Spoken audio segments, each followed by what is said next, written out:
परमात्मा के पास हम लोगों को रहने के लिए कुछ चीज़ें जो हमारे अंदर में ही है वो बहुत बाधा पहुंचाती है, बहुत बाधा, क्योंकि बिना बाधा के परमात्मा की तरफ हम नहीं बढ़ सकते हैं। पिछले बार मैंने मूलाधार चक्र के बारे में बात किया था, किस किस प्रकार धर्म, अर्थ, काम, मोक्ष, और उसको मैंने यूट्यूब पे भी डाल दिया था, आप लोग देख सकते हैं वहाँ पर।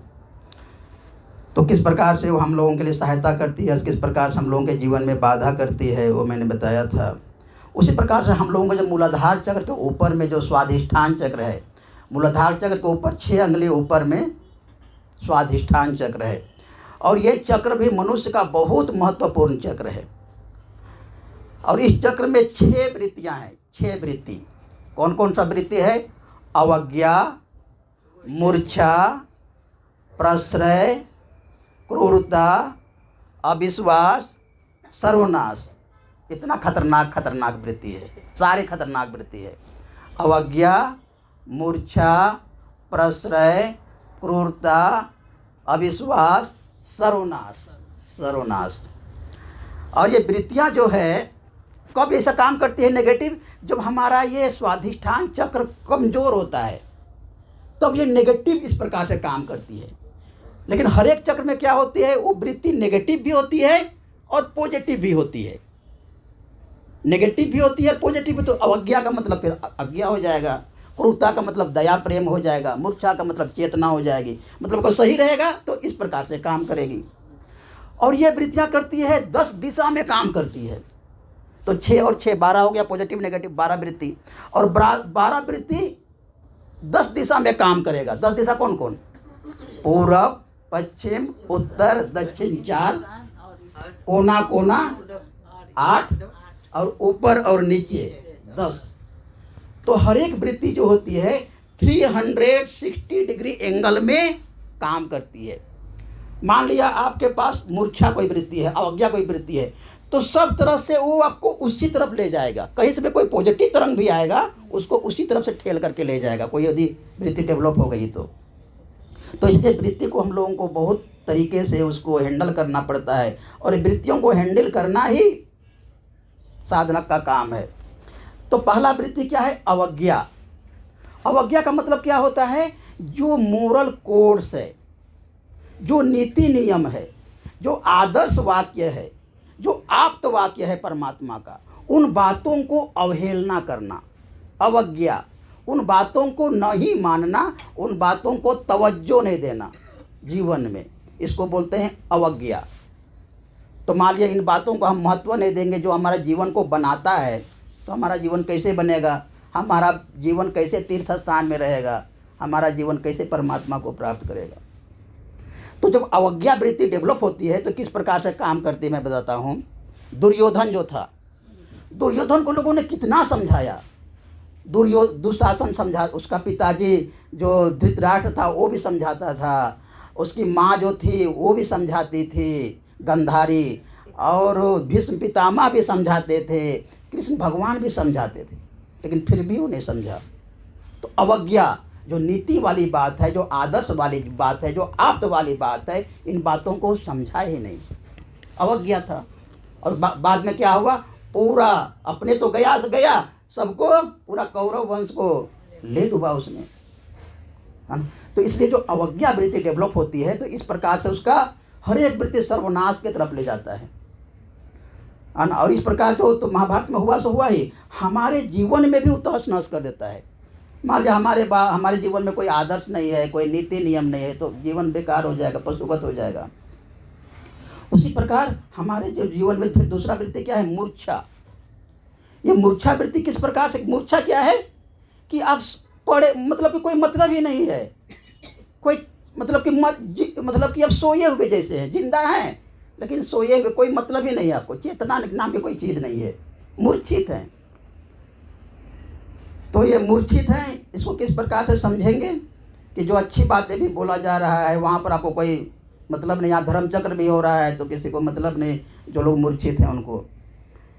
तो इसको हम इस प्रकार से समझते हैं कि बाबा जमालपुर में शुरुआत में रहते थे, और बाबा का वहीं पर क्वार्टर था ओलीपुर में, और वहाँ से लोग दूर दूर से मिलने के लिए सिद्ध पुरुष लोग भी आते थे। और उन्हीं के दरमियान में तोतापुरी भी मिलने के लिए उनसे आते थे, असम से पैदल पैदल। तोतापुरी, हाँ, तोतापुरी को, हाँ, तोतापुरी को उसने बहुत साधना किया था और साधना के बल पर उसने ये सिद्ध कर लिया था कि मैंने जब तक परमात्मा को अपने इन आँखों से नहीं देखूंगा तब तक मैं शरीर त्याग नहीं करूंगा, ऐसा उसको सिद्धि हो गया था। तो जब बाबा धरती पर आए तो उन्होंने असम से पैदल पैदल आए जमालपुर।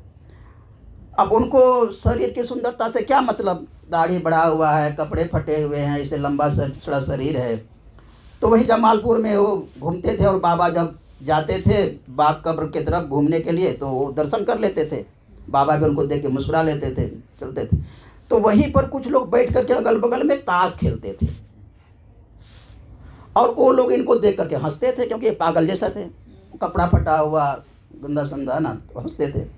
तो वो भी हंसता था, बोला देखो ये लोग कितना मूर्छित है, मूर्छा कि परमात्मा इस धरती पर आया हुआ है, यहीं पर आया हुआ है, ये लोग ताश खेल रहे हैं और हम पर हंस रहा है। ये मूर्छा होती है, ये मूर्छा। अभी भी देखेंगे जमालपुर हम लोग जाते हैं, बगल में कितना वहाँ पर हम परम पुरुष आए गए, तारक ब्रह्म, बगल के लोगों को ही चेतना नहीं है। कहाँ कहाँ के लोग आ करके, देश विदेश के लोग वहाँ पर आते हैं, मिलते हैं, जुलते हैं, फिर भी वहाँ के लोगों को भी चेतना नहीं होती है भाई कि क्या चीज़ है। दिया तले अंधेरा, दिया तले अंधेरा, कि हम भी पूछे भाई क्या चीज़ है इसमें कि लोग विदेश से, अमेरिका से, फ्रांस से, जर्मनी से, ब्रिटेन से, सब जगह से यहाँ पर आ रहा है और हम थोड़ा सा पूछे भी तो क्या चीज़ है। तो ये होती है मूर्छा। जब मूर्छा वृत्ति डेवलप होती है तो अच्छी चीज़ों को पकड़ ही नहीं सकता है वो, अच्छी चीज़ों को पकड़ ही नहीं सकता है, समझ ही नहीं सकता है वो, है ना। तो इसलिए स्वाधिष्ठान चक्र को ठीक रखना।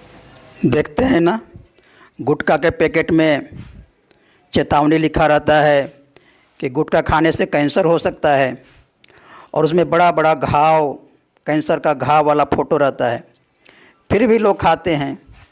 कैसी मूर्छा है, कोई होश ही नहीं है। इसलिए बाबा ने गाना भी दिया है, दुनिया वालों ताकते रहो, मैं तो नज़रों को नजराना दिए गए।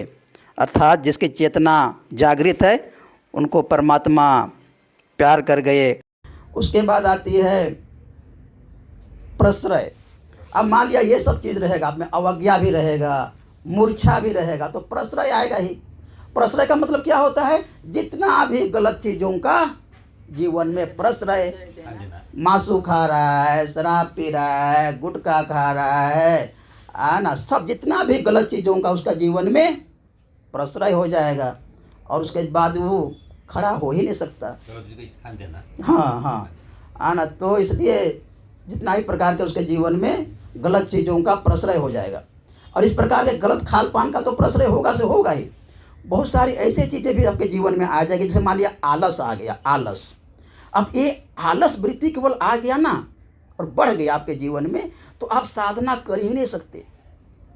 अब आलस वृत्ति जिसको है वो उठेगा 8 बजे, साधना कब करेगा, आसन कब करेगा, आराम से रजाई के अंदर में पड़ा हुआ है, अभी उठूंगा एकदम, कैसे साधना करेगा वो आलस। तो आलस वृत्ति इतना खतरनाक है, लगता है आलस लेकिन बहुत खतरनाक है ना।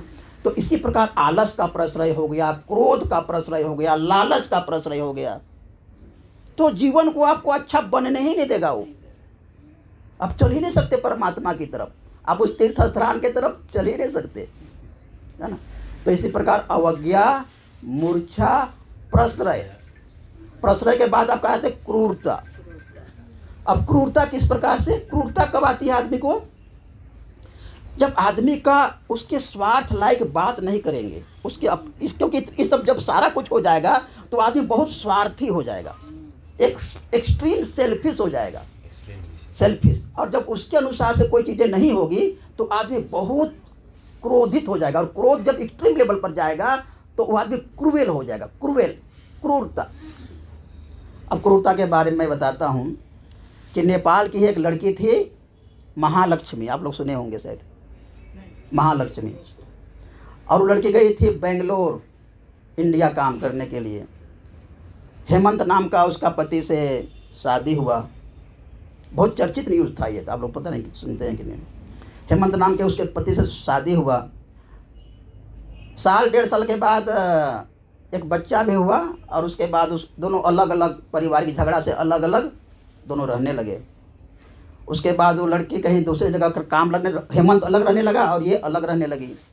और ये कहीं पर काम कर रही थी, तो जिसका जो सुपरवाइज़र था, अब उसकी बात को नहीं मान रही थी ये महालक्ष्मी, तो वह फ्लैट में रह रही थी।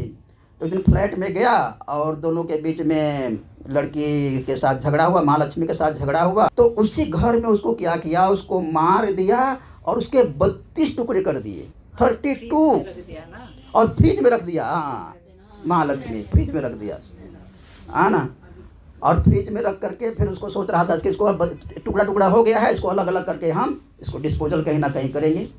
तो फिर पुलिस पकड़ा गई, फिर पुलिस आ गई, किस प्रकार से पता लग गया, पुलिस आ गई। फिर उसको हेमंत भाग गया था उड़ीसा, और उड़ीसा में जा करके उसको पकड़ा, और वो पकड़ा नहीं, और पहले वो भी फांसी लग गया। अब इतना सारा क्राइम करेगा तो कैसे जिंदा रहेगा वो, तो वो भी एक पेड़ में जा करके सुसाइड कर लिया, टांग अपने आप को टांगा। तो इस प्रकार से क्रूरता, जब क्रूरता वृत्ति जब आदमी में डेवलप होगी तो आदमी यहाँ तक बढ़ सकता। मर्डर तो किया, उसके 32 टुकड़े कैसे किया होगा, कितना क्रूरलिटी उसके मन में। तो जब क्रूरता वृत्ति जब एक्सट्रीम लेवल पर, और ऐसा बात नहीं कि क्रूरता हम लोगों में नहीं है, वो वृत्ति हम लोगों में भी है, लेकिन दबी हुई है और उसको दबाए रखना है। और यदि एक्सट्रीम हो गया तो क्या होगा, परिवार तो छोड़िए, पूरा तहस नहस हो जाएगा, सर्वनाश हो जाएगा, समाज में भी कोई इज्जत नहीं, कदर नहीं, हमेशा हमेशा के लिए बदनामी, है ना। तो इस प्रकार का और भी बहुत सारे केसेस हैं इंडिया में, इस प्रकार का केसेस हैं क्रूरता वाली, है ना। तो इसलिए जो स्वाधिष्ठान चक्र जो चौथी वृत्ति है क्रूरता, ये बहुत खतरनाक वृत्ति है। और इस प्रकार समाज में कमज़ोर स्वाधिष्ठान चक्र वाले व्यक्ति ज़्यादा हो जाते हैं, तो हम देखते हैं कि समाज में भी क्रूरता बढ़ जाती है। नेपाल में हम लोग देखते हैं कि गढ़ी माई फेस्टिवल होता है हर एक 5 साल में, और वहाँ पर इतनी पशु बलि होती है कि पशुओं के साथ इतनी क्रूरता होती है कि आप वहाँ पर देख नहीं सकते। और नेपाल में ही नहीं, जो दशहरा पूजा होती है इंडिया में, भारत में, वहाँ भी इतनी पशुओं की बलि होती है। मुस्लिम संप्रदाय में बकरीद के दिन इतनी पशुओं की बलि होती है, पशुओं के साथ इतनी क्रूरता होती है, तो इसलिए क्रूरता एक्सट्रीम लेवल पर पहुंच जाती है। और केवल जीव जंतुओं के साथ ही नहीं, प्रकृति के साथ भी क्रूरता बढ़ती है। भारत देश में जो जमुना नदी है, उस जमुना नदी को इतना गंदा कर दिया लोगों ने कि वहाँ पर आप पैर नहीं धो सकते, इतना गंदा है। और दिल्ली की हवा को इतना गंदा कर दिया कि वहाँ सांस लेना मुश्किल है। तो इसलिए ये क्रूरता जो है प्रकृति के साथ, वातावरण के साथ, पशु पक्षी के साथ और मनुष्यों के साथ भी बढ़ती जाती है जब इस प्रकार के लोग समाज में बढ़ते हैं। और उसके बाद आती है अविश्वास, अनफेद, विश्वास नहीं करना। हाँ, किसी पर विश्वास नहीं करना। जो आदमी स्वार्थी होगा क्यों विश्वास करेगा। और अविश्वास के कारण ये भी जितना भी डाइवोर्स का केसेस आता है, सब अविश्वास के कारण होता है। परिवार में विश्वास नहीं है, पति पत्नी पर विश्वास नहीं करे, पति पत्नी पर विश्वास नहीं कर रहा है, पत्नी पति पर विश्वास नहीं कर रहा है, क्योंकि दोनों जॉब में जाते हैं, दोनों काम करते हैं, दोनों वर्किंग हैं। तो क्या होता है, विश्वास की कमी है।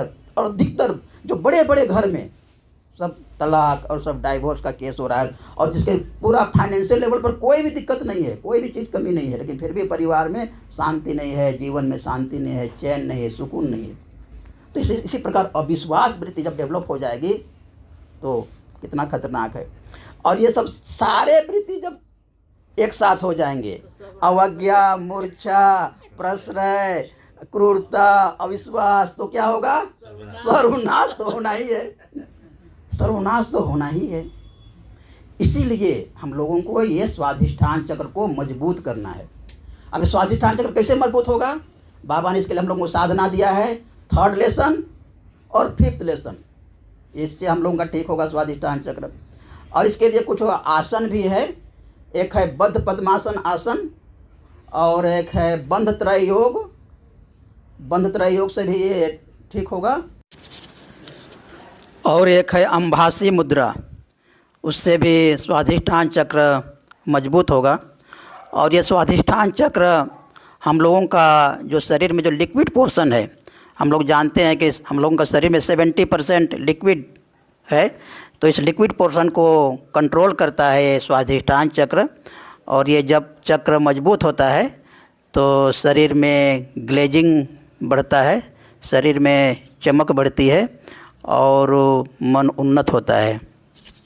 और जब मजबूत होगा तो यही वृत्ति क्या होगी, आपकी पॉजिटिवली काम करेगी, उसके पॉजिटिव साइड में काम करेगी। और पॉजिटिव साइड में काम करेगी तो क्या होगा, हमारा और आगे का जो जीवन है, जो तीर्थ यात्रा की तरफ, परमात्मा की तरफ, उस चैतन्य सत्ता की तरफ हम लोग आराम से बढ़ सकते हैं। और जैसे जैसे हम लोग परमात्मा की तरफ बढ़ते हैं वैसे वैसे हम लोगों को आनंद मिलता है, शांति मिलता है, क्योंकि परमात्मा का नाम ही है आनंद, उसका नाम ही है परमानंद।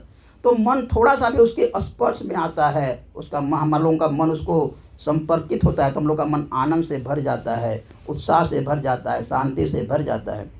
तो इसलिए हम लोगों को सारी वृत्तियों को कंट्रोल करते हुए, सारी वृत्तियों को नियंत्रण करते हुए उस परमात्मा की तरफ आगे बढ़ना है और अपने जीवन को अच्छा बनना है। परमपिता बाबा की जय।